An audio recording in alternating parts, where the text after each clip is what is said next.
To je žltá, to není oranžovací teges.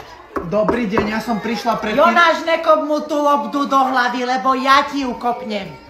No ja neverím vlastným očám. Simona Horňáková. Deti, ja som túto slečnú učila, keď ešte bola takáto malá. No. Tu sa pošťala, tuto presne.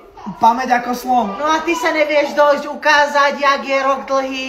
Filip, poďme. Pozrieť svoju najobľúbenejšiu učiteľku. Dušan, teraz ma neotravuj! Rozpráva sa! Vidím, že sa tu absolútne nič nezmenilo. No. No, len trošičku traumy mám z toho, inak v pohode. Pod tlakom vznikajú diamanty.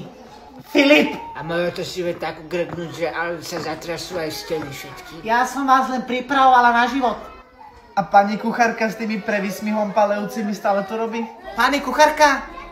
Nech je zem ľahká, už je pod kytkama. Pred 3 rokmi jej nechceli zjesť držkovú deti, tak dostala rapel a rozdrapilo jej srdce.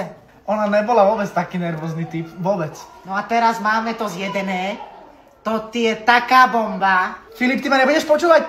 No aj moja sestra si vie, vieš ako grknúť. Každý deň donesú čerstvé, nemusíme sa vôbec my starať o nič.